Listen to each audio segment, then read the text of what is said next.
The following is a hockey podcast out of Vancouver and Surrey, British Columbia. It'll only consist of a lot of puck talk and even more BS, or in actual words, banter and satire. Enjoy, and as always, go Canucks go.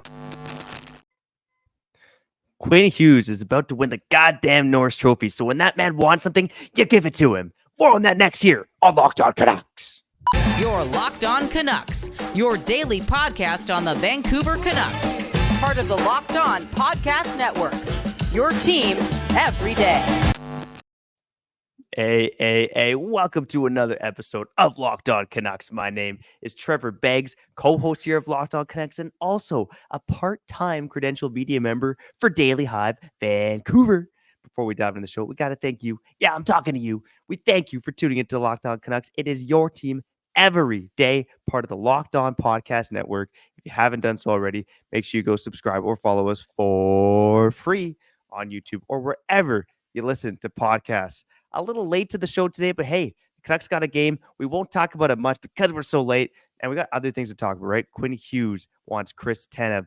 Big stuff. Before we get into that, I got to let you know that the Canucks, they do play the St. Louis Blues tonight at 7 Pacific. Catch every minute of the Canucks hometown broadcast with SiriusXM on the SXM app. Just search Canucks. And guess what? You can do that for every Canucks game as well. And before I introduce my co-host, I also got to let you know that today's episode is brought to you by Sleeper. Download the Sleeper app and use promo code LOCKEDONNHL to get up to a $100 match on your first deposit. Terms and conditions apply. See Sleeper's terms of use for details. Coming up on today's episode, most importantly, I'm reunited with my brother Kyle Bound. I think we've done, 4 or 5 episodes solo. Yeah, just Kyle doing them. But hey, we back now. We back, bro. Together, we back. Okay, let's go. And you know who else might be back together? It's Chris Tanev and Quinn Hughes. That's what we're going to lead off the show talking about today. Also want to get into the Canucks' love for the country of Latvia. Latvia, they've been good to us, especially recently. But before we get to that and more, I want to introduce my co-host, Kyle Bowen. So good to see you again, buddy. How you doing? Dude, I'm doing good, man.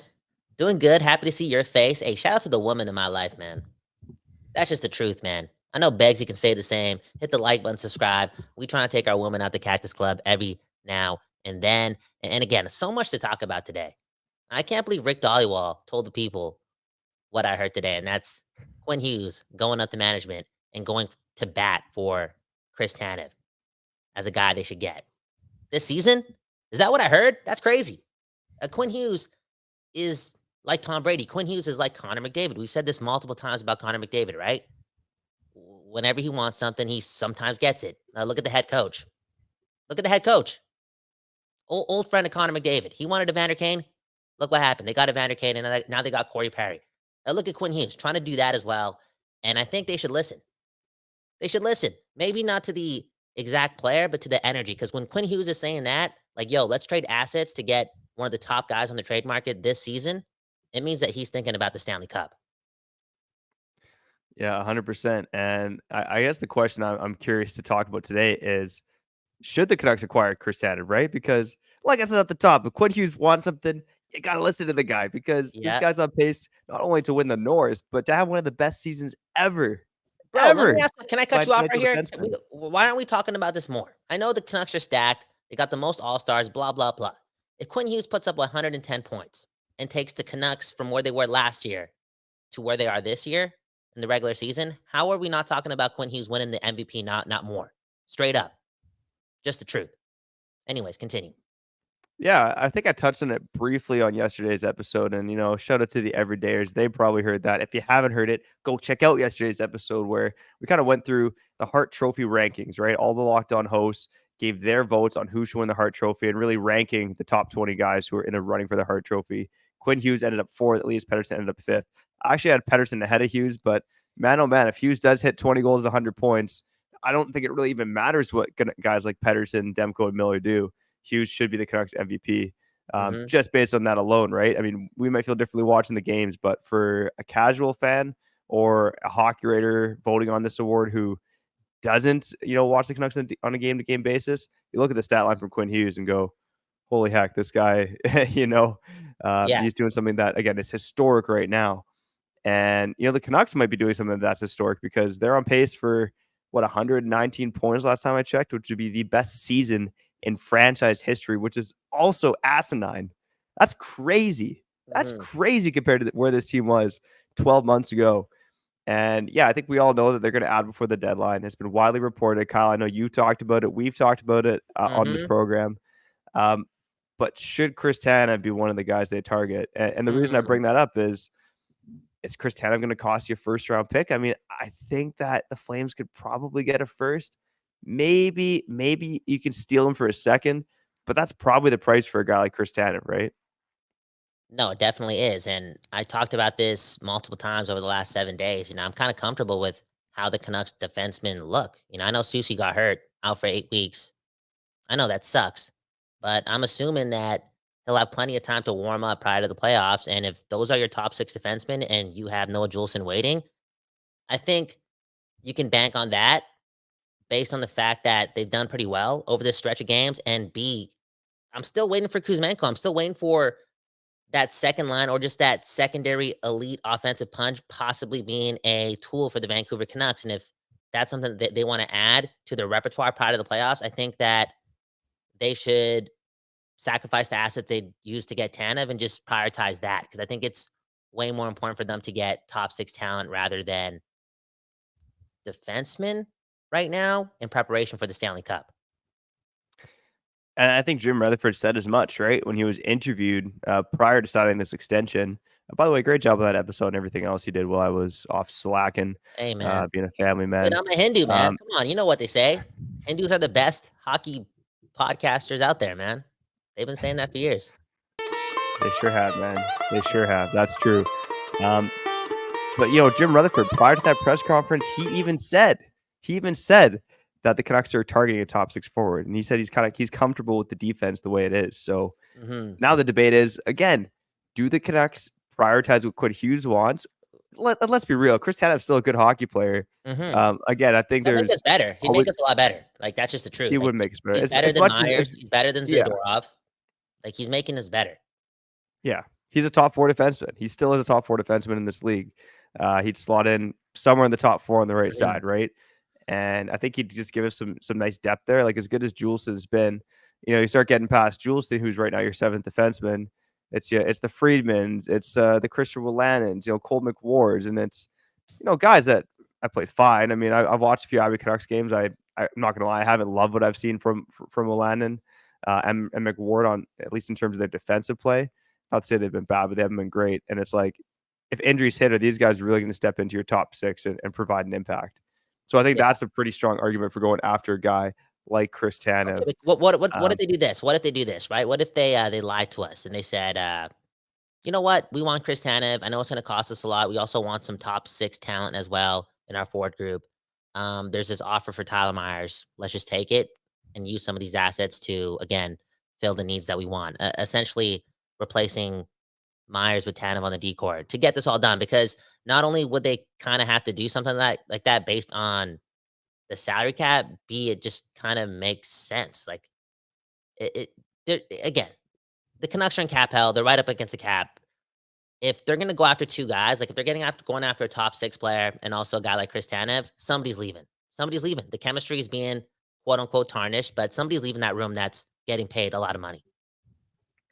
Yeah, you're 100% right. And again, there's so much to consider with Tanev here. Again, first and foremost, the guys probably want a top 6 winger, like you said. I think that makes the most sense for this team. But I'm intrigued by the idea of getting Tanev, but at the price of a first or second round pick, I don't love it. Now, here's a possible idea. We kind of mentioned this, and I think it's actually our most viewed video on YouTube. It's a short, but we did a short during the preseason about how Cole McWard could be the next Chris Tanev, right? NCAA guys, both coming into the league at the same time, kind of unheralded. Is there a world where the Canucks trade, a mid-round pick and Cole McWard for Tanev? I don't think so, because I think the Flames could get more. But maybe Tanev just, really wants to come to Vancouver, won't accept a trade anywhere else. I don't know. I'm spitballing right now, but I don't think I guess what I'm trying to say is I don't think the Canucks getting Tanev is incredibly likely. Yeah, it's a different time because, again, Noah Juulsen's playing better, but just circling back to that guy who's injured right now, Carson Soucy, I think that the Canucks may be comfortable. Like, when I watch Carson Soucy play, I'm kind of like, he's kind of like Tanev. Like he just safe. Well, he's like Tanev heavy almost. Oh, there you go. You know what I'm saying? So, yeah, based on, again, guys like Soucy and Ian Cole playing above their value, based on Zadorov playing more simple. There's some X factor in him. Sometimes I still get scared when he tries doing too much, but he's been playing better based on Myers taking a huge leap in his game. Spending assets in preparation for the Stanley Cup on your defense, to me right now makes no sense, especially with the question mark that is Andrei Kuzmenko. But hey, man, I'm glad that Quinn Hughes is bringing this type of energy, because this is the energy we need. This is one of the guys in the room. He speaks for the room. And I've been saying this for a long time. What did I say? I said in that organization in Vancouver at Rogers Arena, yeah, this is new for a lot of those players. But the feeling, it's trickling down from the top to bottom. They want the Stanley Cup. They're prepping for a long run. They want to capitalize on this year. They're leaning into the moment. This whole notion that Vancouver Canucks fans and the organization should be happy where they are. This is a huge step. The season is already a success. Y'all can keep those narratives, okay? And shove it up your rear end. It's just the truth. Let us write our own narratives. Well, watch what's going to happen. Everything's different this season. Yeah, 100%, right? It's a different time in Vancouver, that's for sure. I think one other thing we got to bring up too is that, when you make a trade deadline acquisition as a buyer, a lot of it is a morale boost to the room in a way, right? Like, you're a good team. Here's a guy who can help us get over the top. And, I'm even reading some of our comments right now, and I think it's kind of a mixed bag among Canucks fans, right? People don't necessarily want Tanev. Some people really want Tanev. Look, Chris Tanev is still a good hockey player, right? For the commenters who don't believe that, I'd say go watch the Flames play. Chris Tanev is still a good hockey player. He still does his thing.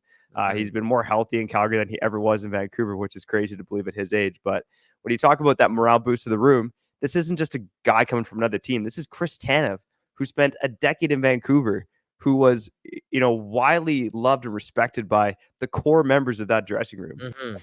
To me, if you acquire Chris Tanev, isn't just a normal deadline acquisition. You're bringing in a guy who should have never left Vancouver.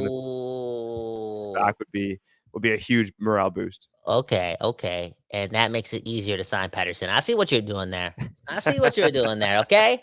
Let's go to the comments. JS, he's talking about Elias Lindholm, Chris Tanev's teammate. Is there any world where the Canucks can get both of these guys on one trade? Thus, overall trading for 3 guys from the Flames in one season? That is something else, man. Craig Holland, think about it, right? Calgary snagged 4 or 5 of our guys within a 12-month span there. So I mean, maybe we just kind of give him a little payback.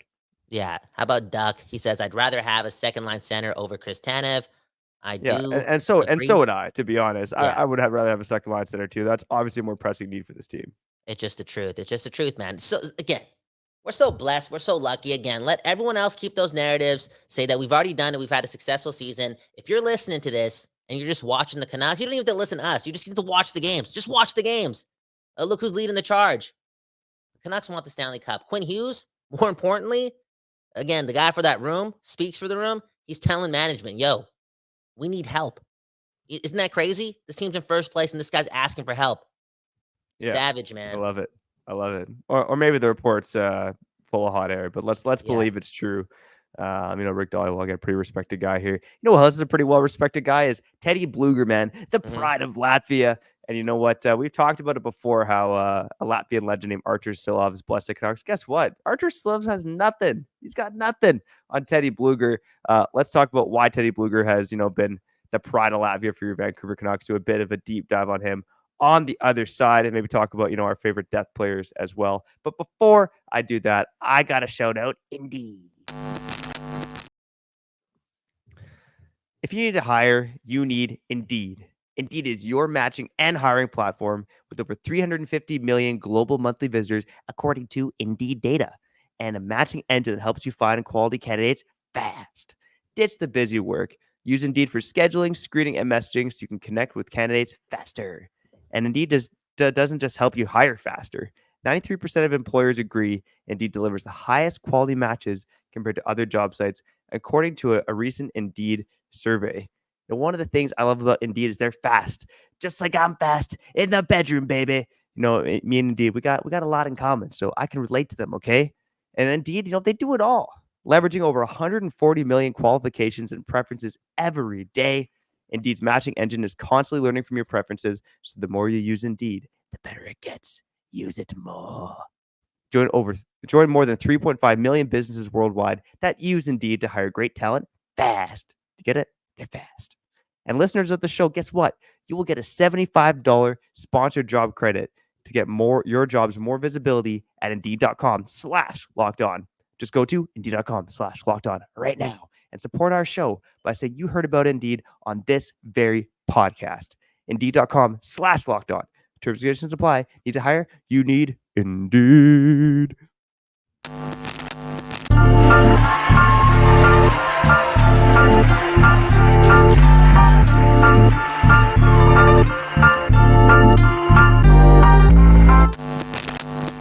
Okay. We back on Locked On Canucks. My name is Kyle Bowen. That right there is Trevor Beggs. Shout out to you and you listening or watching this program live on YouTube or Spotify or Apple Podcasts. Man, oh man, the comments going off. How about Duck, man? Kyle thinks he's him. I think that's what the kids say these days, right? Like, oh, he's him. And this guy's saying he thinks I'm him. How about Matthew having my back? Duck, Kyle is him. Now, we've been getting a lot of love, okay? A lot of love over the last couple of days. Now, let's be honest, Trevor. I would much rather have these people give all their love to the Vancouver Canucks because they're doing the most of the work. We wouldn't be having this much fun if we were already talking draft, already talking about, oh, how many third-round picks or second-round picks are we going to get for these UFAs? You get what I'm saying? So, again, a lot of the love has to go towards the Vancouver Canucks.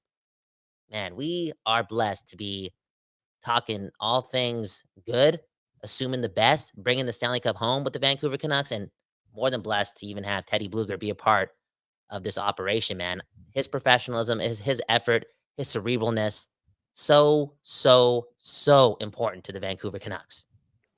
Yeah, he's just been doing it all. And I think one of the crazy things about Teddy Blueger is he's on pace to absolutely shatter his career high in points. And I mean, this guy, again, he missed, 14 games earlier this season, and he's still on pace to shatter his career high in points. Okay, the guy's never had more than 28 points in an NHL season. This is his pace right now. He is on pace for 10 goals and 43 points. 43 points in 68 games. How unreal is that? And honestly, it makes me chuckle, man. And I mean, I don't think anyone saw this coming. It's not a bold thing to say I didn't see this coming. But, I honestly thought it was going to be Pius Suter in that third line role, right? I mean, that line had success. Dakota Joshua, Pius Suter, and Connor Garland before Teddy Blueger came back to the lineup. And one of those what-if scenarios, right? Pius Suter gets hurt. Teddy Blueger takes the third-line center role, and the rest is history. If Pius Suter doesn't get hurt, is Teddy Blueger even having this season, Ooh, is Teddy Blueger having the season if he's not signing a one-year deal, a prove-it deal, right? He's got a lot to play for. That's just the truth. Yeah. Again, we're talking long playoff run. Guys like Teddy Blueger, even though he was a healthy scratch during Vegas's Stanley Cup run, guys like him are the reason why you win the Stanley Cup. This is a bold statement, but I think that, again, the Canucks are leaning on a lot of guys trying to get a new contract, doing the most, playing at the utmost potentiality. I think that's a word of their abilities. If Teddy Blueger does that in the playoffs, I'm telling you, this guy's going to get paid like a poor man's Philip Deneau. We're talking about a 3-year deal worth like $9 million, maybe 3-year deal worth $10 million. It's just the truth. Yeah. I hate to go dark on you again. Normally, Trevor is the darkest guy on the program. But I got to bring it back to the contract, man. I got to bring it back to Elias Pettersson. There's a lot of work to get done for this Vancouver Canucks team because I shouldn't be just taking time out of my day to think about next year, but I definitely want to bring Teddy Blueger back because if you're not bringing him back, the professional scouting has to hit a grand slam to keep things afloat because nobody else is in the system ready to be, an elite bottom 6 player because that's what Teddy Blueger is doing right now. Yeah, I think that the conundrum for the Canucks too is they have 2 high-end third-line centers, right? Pius Suter is a high-end third-line center. Teddy Blueger playing like a second-line center, but let's be real. I think, there's probably a bit of regression like going into next season, right? You got 2 high-end third-line centers. Only one of them is under contract for next season, and it's Pius Suter. So I think Teddy Blueger becomes a luxury for this team that they don't really need. Now, that being said, it depends how they fill that second-line center hole. You know what I mean? Because again, JT Miller, Elias Pettersson, that Lotto line hasn't been as sharp recently. Do they go back to being the 1-2 punch at center? Because then that kind of solves that conundrum for you. But at the end of the day, I think, cost is going to be prohibitive. But I think we should just enjoy the ride that Teddy Blueger is on right now. Kyle, I'm going to throw this at you because I haven't done it in a while. I think they got to be a little desperate to sign him, dude. You got to keep some of these guys. Like, yo, bro, okay, on that list of UFAs, like, dude, that position, that third line center, that fourth line center, everyone plays a lot of minutes under Rick Tockett's system, right? When things are going well. This guy's playing at the top of his class. And the Vancouver Canucks, I mean, culturally, they just got here. They just started winning games. I would like to have Teddy Blueger, who's been put on a pedestal by this management group, to stick around just to, feed that knowledge, feed that wisdom, feed that effort to guys like Archie, Podkolzin, keep doing it to Höglander. Just, you know what I'm saying? He's important. Yeah, he's an important guy, but I don't think desperate's probably the right word, right? Okay. Now, that being said, I think the impact on the penalty kill has been pretty pronounced, right? So, yeah, I mean, Teddy Blueger has, he's good. I think anytime a guy goes up to a top penalty killer, his stats don't look as good, but we see it with the GameX, right? The guy's aggressive on the puck, but he doesn't get caught out of position. And the penalty kill has been far better with him as a top penalty killer alongside Dakota Joshua. Kyle, I haven't done this in a while, but I'm going to do it to you right now. Okay, let's go. Trevor's trivia starts now. I don't know if you and I have talked about this before, but I know you read the article that I wrote in the summer, Fun Facts about Teddy Blueger, where I listed the other Latvian players to play for the Canucks before. I believe there's only 4 of them. Can you name? You got it. Okay, go for it, buddy. Silovs. Yep. Ronald Kennins. Yeah. Archis Urbe. Yeah. Damn, the 4th one's going to be tough, man. You got to give me a year, dude. It's another goalie, early 2000s. Early 2000s goalie? Latvian goalie? The Canucks backup had a goalie. Yeah. Backup goalie. Who was the starter at the time? That would have been Dan Kluche. Holy mackerel. No, Johan Hedberg is Swedish, isn't he? He's Swedish, right? So yeah, he's Swedish. That's not the one, man. Ooh, Mika Nornen? This guy last played a game for the Canucks. Ironically, again, the Canucks play the Blues tonight. This guy played his last NHL game for the Vancouver Canucks on March 13th, 2003 against the St. Louis Blues. Oh, my God, man. Who was the backup goal? I can't do this. This is not good for the listeners, okay? Who is it? Peter Skudra. Oh, Skudra, man. Skudra. Great name, man. I always thought Finnish guys had the best names in the NHL, but I actually do think it's the Latvians who have the best names in the NHL, man. Skudra. And Teddy Bluger's a great name. Let's be real. Teddy even Bluger's look at the names player on this list. A great player, but even look at the names on this list. So Teddy Bluger is the 5th highest scoring Latvian in NHL history, and the guys above him have great names too. So the 4th highest is Carlos Skrastins. Then we have Zemgus Girgensons, Sergei Zholtok, and Sandis Ozlinch. Those are great names, go, man. I wish my name was as cool as that. Dude, I wish Latvia was as cool as these comments. Look at this, man. Okay, Kraken, man. Asking if I'm a vampire. I don't know, man. I don't think I'm a vampire, okay? It's just the truth. How about Jimmy, man? Trade for Boone Jenner. Look, the Canucks are going to lose some pieces, man. They got to replace these pieces, so I don't know, man. Maybe, dude, they're going to need some help if they're going to lose guys like Teddy Bluger, man. All I'm saying. Do you trade for Boone Jenner this season? There's so many question marks still with this Vancouver Canucks team. I'm all over the place. I'm trying to, stay on track. Just think about this year. But I'm not going to lie. Sometimes I do stress about how this team's going to look next year. Okay. Yeah. Well, you know what? We're gonna have a Boone Jenner episode coming up. I want to say this week because again, the Canucks play the Jackets on the weekend, and we're gonna have Rob Williams on at some point too this week. I think on Friday. I think 11:30 a.m. is when he agreed to come on. So we'll see. Boone Jenner, Rob Williams. That's kind of on the docket for the Canucks this week. Let's wrap up the show with some comments. I do want to touch on Adam Foote and the whole Hockey Canada thing quickly. And maybe give a uniform take on the Canucks new metallic helmets. Let us know in the comments your thoughts on all of those. But before we do that, I got to shout out Sleeper. We're a little bit past the halfway point of the season, and guess what, Canucks fans? You cheer for the best goddamn team in the NHL. And you know what you could also be the best at?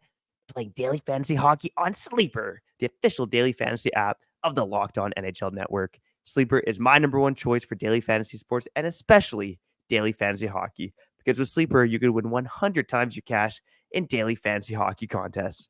All you have to do is pick whether studs like JT Miller, Sandis Ozlinch, no way, he's retired, Teddy Blueger, or Dakota Joshua will record more or less in their Sleeper projections for things like goals, assists, saves, plus, minus, and more in a given game. To win a 100 times bet on Sleeper, you need to correctly predict the outcome of 8-player stats. You heard me, Canucks fans. You could win 100 times your money playing daily fantasy hockey with Sleeper. So start paying attention and nail your picks so you can start winning big. Use promo code LOCKEDONNHL and you'll get up to a $100 match on your first deposit. Terms and conditions apply. That's code LOCKEDONNHL.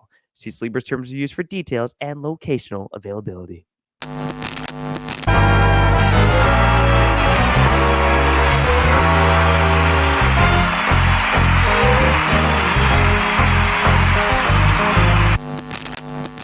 We back on Locked On Canucks. My name is Kyle Bauman. That right there is Trevor Beggs. Hit the like and subscribe button if you are enjoying today's episode.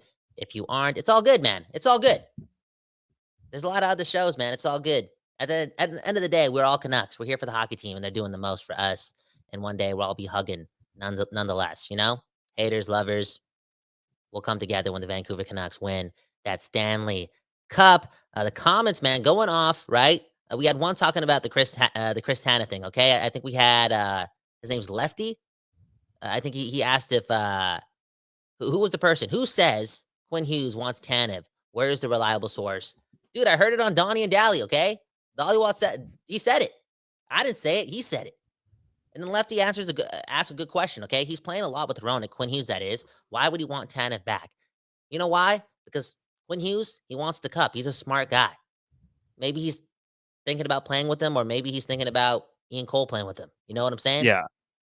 I think it's a great point, Kyle. It's not necessarily that Quinn Hughes wants to play with Chris Tanev on the same pairing, but he wants Chris Tanev on the team, right? Mm-hmm. No, he was Daddy Tanev when during 2020 when the Canucks won their bubble playoff run, right? Yeah. The guy's got the experience. Very quickly, a guy who's also got experience in this league. I think people get annoyed when you say things like, "Yo, we're sending love to the victim" and all that, but it's like I don't know what else to say. Be compassionate right now, for real, because this is way bigger than hockey. Beggsy, man, you got to roll it off somehow. You got to segue that in or out of the episode of Locked On Canucks. Like you got to figure this out. Oh man, well, I don't know if I'm gonna get sued about this, but my take on the metallic helmet, man. I don't know if I'm a bit too old school. I don't know if I love it. We're recording this pretty soon before the pregame starts.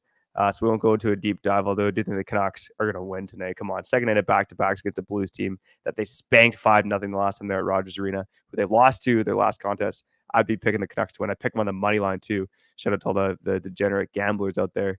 But these metallic blue helmets, man, I don't know, dude. I don't know. Maybe I'm too old school. I really like the matte black on the Canucks black skate jersey, that helmet. But I my hottest jersey take or my hottest uniform take is that I prefer the blue and green Orca over the black skate. I'm saying right now. I like the black skate. Don't get me wrong. I'm more of an Orca guy. Not even more of an Orca guy, but I just think blue and green is the colors for the city of Vancouver. That's just my take, man. I'll take the heat for it. I'm just interested in seeing how they look today. Then I'll have a take. But to be honest, the Canucks are in first place. I'm only just thinking about the games, man. The jerseys, the draft picks, all that stuff. We used to care about that stuff last year. I'm only here for the games, man. That's just the truth. Yeah, 100%, man.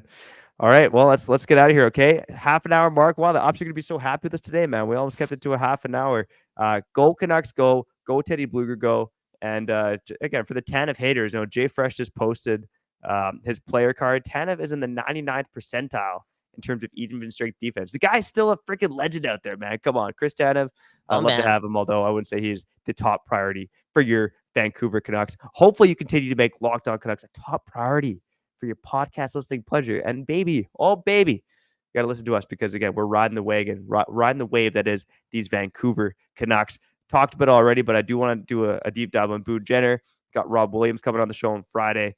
And then after that, man, we got a week of time to kill. So we're going to get into all kinds of trade stuff, all kinds of rumors, all kinds of proposals, have some fun here on Locked On Canucks. And again, we're nothing without you listening to the show. So shout out to the everydayers, the occasional listeners, the first-time listeners, the new subscribers, and those of you who join us here on the live show on YouTube. We appreciate the hell out of each and every one of you. Kyle, anything to say before we get out of here? One love, sending compassion to people, man, sending peace and love. I don't know, man. I think one day in the world, there's a chance for this all to work out. I'm gonna keep saying that. One love. And yeah, go Canucks, go. Peace. You're Locked On Canucks, your daily podcast on the Vancouver Canucks. Part of the Locked On Podcast Network, your team every day.